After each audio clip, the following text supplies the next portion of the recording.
Varahi silks మన నెల్లూరులో September 25వ తారీఖున గొప్ప ప్రారంభం. నమస్తే హరిరు గుప్రియ గారు. నమస్తే నాన్న కీర్తి.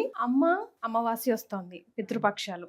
అయితే తిదివార నక్షత్రాలు ఒకవేళ నోట్ చేసుకోకపోతే, పెద్దవాళ్ళు పోయినప్పుడు లేదంటే ఫ్యామిలీ పరంగా తెలియకపోతే, అందరం అమావాస్య రోజు మహాలయ అమావాస్య, పెత్తర అమావాస్య అంటాం కదా, ఆ రోజు పెట్టుకుంటూ ఉంటాం.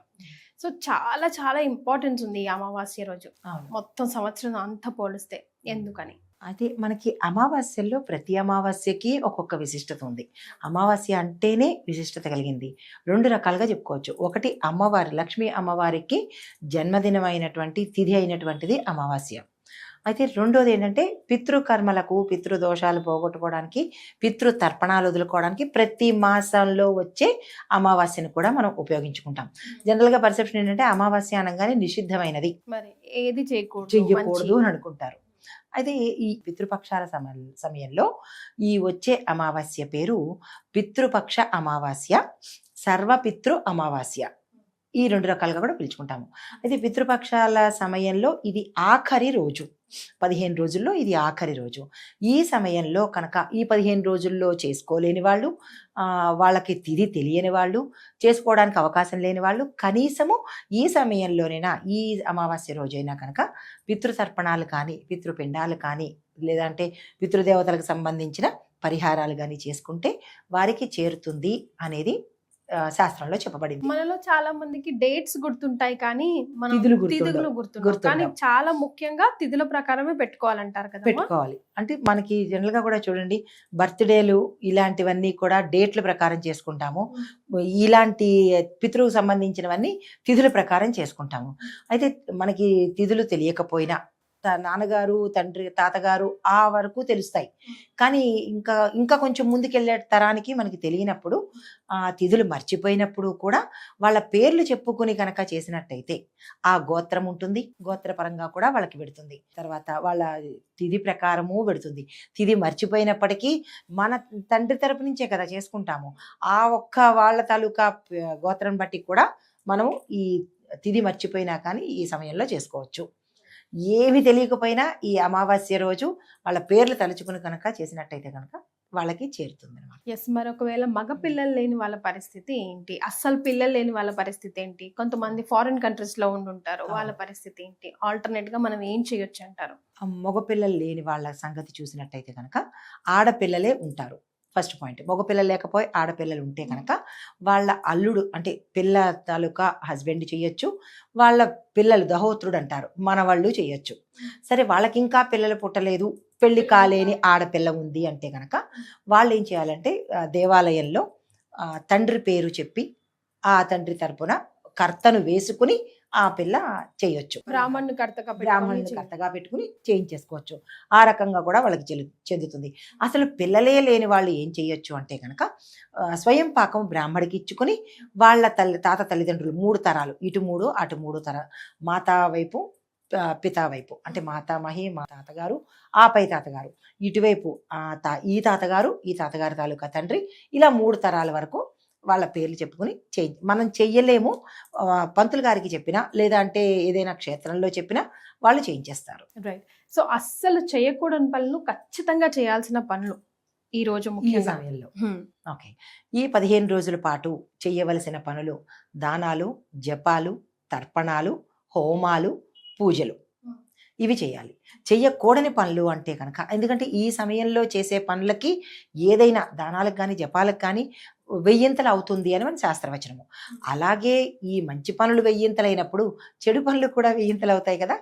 ఈ సమయంలో పక్షులకు కానీ, జంతువులకు కానీ, పర్యావరణానికి కానీ ఎవరికి ఎటువంటి చెడు మన తరపు నుంచి జరగకూడదు. తర్వాత మాంసాహార నిషిద్ధం చేయాలి. సంసార జీవితం అనేది కొంత పెట్టాలి. ఎందుకు పెట్టాలి అంటే కనుక, ఈ సమయంలో కనుక ఇది పితృపక్షాల సమయం కాబట్టి, ఈ సమయంలో పొరపాటున ఏదైనా కన్సీవ్ అవ్వడం కానీ లేదా ఏదైనా జరిగినట్టయితే కనుక సంతాన సంబంధించింది అది కొంత దోషభూయిష్టం అవుతుంది అని చెప్పి కొంచెం జాగ్రత్తగా ఉండాలి అని చెప్తారు.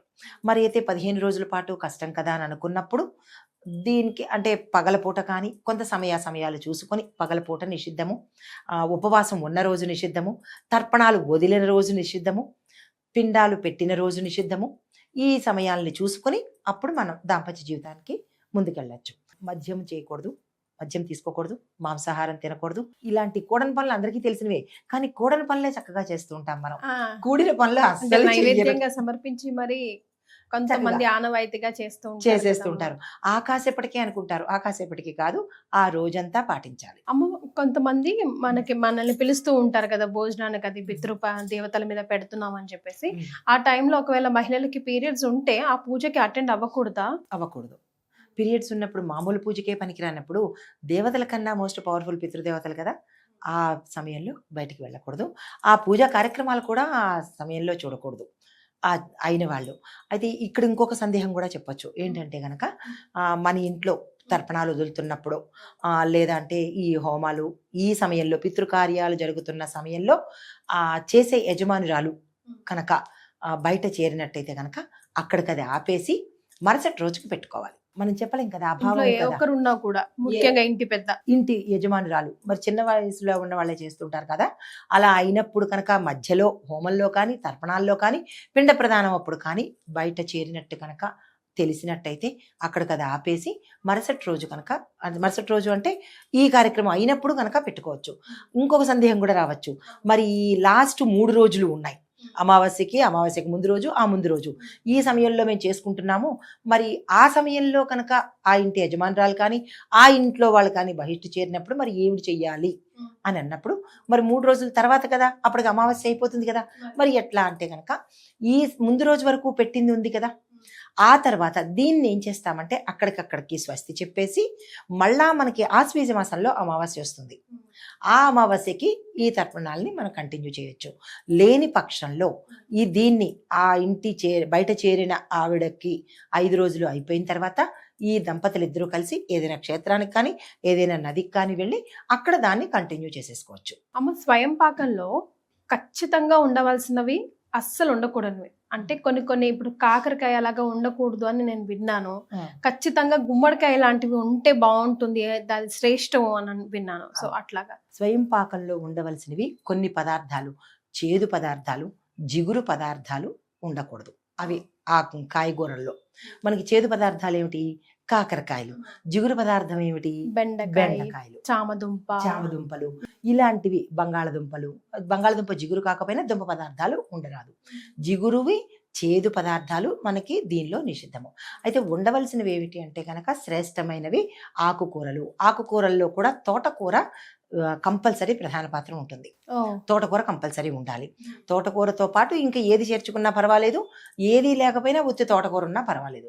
ఎండుమిరపకాయలు, ఉప్పు, నెయ్యి, పాలు, పెరుగు, మనం ఒక మనిషి ఏదైతే తింటారో ఆ తినే పదార్థాలన్నీ కూడా దాంట్లో పెట్టి దక్షిణ పెట్టి స్వయం పాకం ఇచ్చేవారికి ఇవ్వాలన్నమాట. అందులో చాలామంది ఏం చేస్తుంటారు, ఒకడే తింటాడు కదా అని చెప్పి ఓ డబ్బా బియ్యం, లేదంటే ఓ 4 ఎండుమిరపకాయలు, ఓ 4 కరివేపాకు రొబ్బలు ఇలా వేస్తుంటారు. ఆ ఒక్క మనిషి కదా అని క్యాలిక్యులేషన్స్. అంటే ఒక్క మనిషి అని కాదు, అక్కడ ఒక కుటుంబానికి సరిపడా అని అర్థము. స్వయం పాకం ఆ కుటుంబం అంతా సంతృప్తిగా తినాలి అనే ఉద్దేశం. వాళ్ళు ఎంత సంతృప్తి చెందుతారో ఇక్కడ మనకి క్షేమము, మన పితృదేవతలకి కూడా చాలా క్షేమం ఉంటుంది. అంతేగాని ఇలాంటి దానాల విషయంలోనూ ఇలాంటివి ఏవైనా ఇచ్చే విషయంలో అస్సలు పెంగించొద్దురా. ఎందుకంటే చాలామంది స్తోమత ఉన్నవాళ్ళు కూడా మనం ఇలా పరిహారాలు చెప్పేటప్పుడు ఏం చేస్తుంటాము, మీరు యథాశక్తి పెట్టండి అంటాము. యథాశక్తి అంటే దాని అర్థం ఏమిటి? ఎవరి శక్తికి తగ్గట్టు. ఇప్పుడు కోటీశ్వరుడు కూడా బెల్లం మొక్కే ఇస్తారంటే ఎట్లా మరి కదా, ఆయన స్థాయికి తగ్గట్టు ఇవ్వాలి. కానీ ఇప్పుడు బడుగు పేదవాడు ఉంటాడు, వాడు పరిహారం చేసుకోవాలి, బెల్లం మొక్క పెడితే సరిపోతుంది, ఎందుకంటే స్థాయిని బట్టి. కానీ చాలామంది అడుగుతూ ఉంటారు, మేడం మేము కూడా బెల్లం మొక్క పెట్టచ్చా అని. అంటే వాళ్ళు చూస్తే పెద్ద పెద్ద స్తోమత కలిగిన వాళ్ళు బెల్లం మొక్క ఎలా పెడతారు? మీ స్థాయికి తగ్గట్టు పెట్టండి. దానాలు చేసే దాంట్లోనూ ధర్మం చేసే దాంట్లో వినాస్థానం ఉండకూడదు అస్సలు. ఎంత పింగిస్తాం. ఇప్పుడు మనం ఎందుకు ఇస్తున్నాం రా తల్లి? అదే కదా, మనకి తిరిగి రావాలని, అంత ఫలితం రావాలని. నువ్వు ఇంత పెడితే ఇంత ఫలితమే నీకు వస్తుంది. ఈత పండిస్తే పెద్ద గుమ్మడి పండు తీసుకోవాలని లేదు కదా, రాదు కదా. కాబట్టి ఇంకొకటి, ఇందాక నువ్వు అన్నట్టు గుమ్మడి పండు పెట్టడం కూడా చాలా శ్రేష్టము. గుమ్మడి పండు పితృదేవతలకి చాలా ఇష్టమైనది. సో గుమ్మడి పండుని కూడా చేర్చి మన స్వయం పాకంలో ఇచ్చినట్టయితే కనుక మంచి ఫలితం వస్తుంది. ఇప్పుడు ఉన్న పరిస్థితిలో ఇంట్లో ఉన్న పెద్దవాళ్ళనే భారంగా భరిస్తున్నామా అన్నట్టుగా కొన్ని సిచ్యువేషన్స్ మనం చూస్తూ ఉన్నాము. మరి ఈ టైంలో పోయిన వాళ్ళకి పెట్టమంటే ఎంతమంది పెడుతున్నారో, ఎంతమంది మూఢనమ్మకం త్రాష్ అని వదిలేస్తున్నారో. ఇది ఏపో ఎల్లుండో ఇంకో ఎప్పటికో అప్పుడు మన చిత్రపటం కూడా గోడ ఎక్కాల్సిందే, మన పిల్లలు కూడా మనకి శ్రాద్ధాలు పెండాకుళ్ళు పెట్టాల్సిందే కదమ్మా. ఆ మాత్రం కూడా ఇంగిత జ్ఞానం లేకుండా పోతుందేమో అనిపిస్తుంది. ఎందుకంటే మనం మన పెద్దవాళ్ళని చూసి నేర్చుకున్నాం, వాళ్ళు కూడా మనల్ని చూసి నేర్చుకోవాలి కదా. నువ్వేం చేసావు గనక నానమ్మకో అమ్మమ్మకో నేను నీకు పెట్టడానికి అనే పరిస్థితి రాకుండా ఉండాలి కదమ్మా. ఉండాలి కదంటే మనం జాగ్రత్తగా దాన్ని కాపాడుకుంటూ రావాలి. ఈ పండగలు కానీ పితృపక్షాలు కానీ ఎందుకు చెయ్యాలి అంటే వాళ్ళేదో మనది వచ్చి తినేస్తారని కాదు, వాళ్ళ ఆశీస్సులతో మనం ఉంటాము. మన ఈ సంప్రదాయాల్ని ఈ కట్టుబాట్లని ఇందాక మీరన్నట్టు మన వాళ్ళు మన తర్వాత తరం వాళ్ళు కూడా మనకి పెట్టాలి అన్నమాట. పెట్టాలి అంటే వాళ్ళు చూసి నేర్చుకోవాలి కదా శివ, వాళ్ళు చూసి నేర్చుకోవాలి అంటే అలా మాట్లాడాల్సి వస్తుందమ్మా. కొన్ని సిచ్యువేషన్లు చూస్తుంటే నిజంగా ఎంత బాధేస్తుందో. అసలు అవసరమా అని అనుకుంటున్నారు. వాళ్ళ ఆస్తిపాస్తులు కావాలి కానీ వాళ్ళకు పెట్టేది మాత్రం అవసరం లేదనమాట. అంటే అది వాళ్ళకి పెట్టేస్తే మీరు పెట్టేసినంత మాత్రాన్ని వాళ్ళు తినేసి ఏదో చేసేస్తారని కాదు, కాకపోతే ఆ ద్వారా మనము పుణ్యం సంపాదించుకోవడానికి. కానీ ఇందాక మీరన్నట్టు మన తాతల బొచ్చే తరతరాల అని ఒక సామెత ఉంది మనకి, పూర్వం అంటూ ఉండేవాళ్ళు. మా దానిలో కూడా ఒక ఏదో మూవీస్లో కూడా వస్తుంటుంది, తండ్రి కోసం గొయ్యి తవ్వుతూ ఉంటే నెక్స్ట్ మనవడు కూడా చూసి ఇంకో పక్కన గొయ్యి తవ్వుతుంటాడు. ఎందుకు నాన్న గొయ్యి అంటేను ఇది మా నాన్నకి రాని తండ్రి చెప్తే పిల్లవాడు కూడా ఓ పక్కన గొయ్యి తవ్వుతూ ఉంటాడు. ఇదెందుకు బాబు అంటేను ఇది నీ కోసం నాన్న అంటాడు. అలాగా ఇప్పుడు మనం ఏది చేస్తామో మన పిల్లలు మనకి కూడా అదే చేస్తారు. కాబట్టి ఈ విషయం ప్రతి ఒక్కళ్ళు తెలుసుకోండి. ఇది చేసినందువల్ల మన సంప్రదాయాల్ని మన ధర్మాల్ని పాటిస్తూ ఉంటే ఏదో పోతుంది అని అనుకోవడం కన్నా, రేపటి నాడు మీరన్నట్టు మనం గోడ ఎక్కిన తర్వాత కూడా మన వాళ్ళు మనకి పెట్టాలి అంటే మనం వాళ్ళకి చేసి చూపించడమే. ఈ పండగలు కానీ ఈ పితృ దోషాలు కానీ లేదా ఈ పితృపక్షాలు కానీ మనకి సనాతన ధర్మంలో వచ్చినవి ఆచరించి చేసేదే ధర్మము. దాన్ని మనం పాటించుకోకుండా నాన్సెన్స్ అంటే మన రేపటి నాడు వాళ్ళు కూడా న్యూసెన్స్ అవుతాము. అయితే ఈ పితృదోషాలు, ఏ దోషానికైనా పరిహారం ఉంది కానీ పితృదోషానికి పరిహారం లేదు. అది మనంతట మనం స్వయంగా చేసుకుంటేనే తప్ప. అయితే అది ఎలా కనిపిస్తుంది అని అంటారు చాలామంది, గమనించే ఉంటారు. ఎప్పుడు ఈ శ్రోమనంటూ ఉండడము, అప్పుల బాధలు, రోగాల బాధలు, ప్రమాదాల బాధలు. ఎవరికైనా పొరపాటున ఫోన్ చేస్తే ఏమంటారు, బాధలతోనే ఫోన్ లిఫ్ట్ చేస్తారు. ఏం చేస్తున్నావు అని పొరపాటున అడగడం భయం. రోగాల లిస్టు చెప్తారు, అప్పుల లిస్టు చెప్తారు, బాధల లిస్టు చెప్తారు, ఇంకా అన్ని లిస్టు చెప్పుకొస్తుంటారు. అంటే ఒక కుటుంబము అన్ని రకాలుగా బాధపడుతోంది అంటే కనుక ఆ కుటుంబానికి పితృదోషాలు ఉన్నట్టు లెక్క. అవి మనంతటా మనం పరిహారం చేసుకుంటేనే తప్ప ఎవరు చేసినా ఇది అయ్యేది కాదు. కానీ మనకి పూర్వం నుంచి వచ్చిన ప్రతి ధర్మము, ప్రతి ఆచారము మనం పాటిస్తేనే అది ఫ్లోగా వెడుతూ ఉంటుంది. మన తర్వాత వాళ్ళు కూడా చేస్తుంటారు. ఇప్పటికీ ఇంకొక విషయం తెలుసా, ఇప్పుడు ఇంకా ఎక్కువ అవేర్నెస్ వచ్చిందిరా. అవునమ్మా, చాలా అవేర్నెస్ వచ్చింది. అంటే ఉన్నప్పుడు చూసుకోలేకపోయినా ఇది మాత్రం చేస్తున్నారు. భయపడుతున్నారు, అమ్మో ఎక్కడ మనం పాడవలసి అట్లీస్ట్ అమ్మో వాళ్ళ పెట్టకపోతే మనకి ఏమైపోతుందో అని భయపడుతూనైనా చేస్తున్నారు. ఎట్లా అట్లా చేస్తున్నారుగా, భయంతోనైనా చేస్తున్నారు, భక్తితోనైనా చేస్తున్నారు. సో రేపు మన పిల్లలకి మన మనవలకి కూడా ఇది ఒక పరంపరగా అందించినట్టు ఇలాంటివి చెయ్యడమే మంచిది. మన ధర్మాన్ని మన కార్యాన్ని మనం చేస్తేనే ముందు తరాలకి మార్గదర్శకంగా ఉంటారనమాట. వెరీ వెల్ సెడ్ అమ్మా, ధన్యవాదాలు. నమస్తే.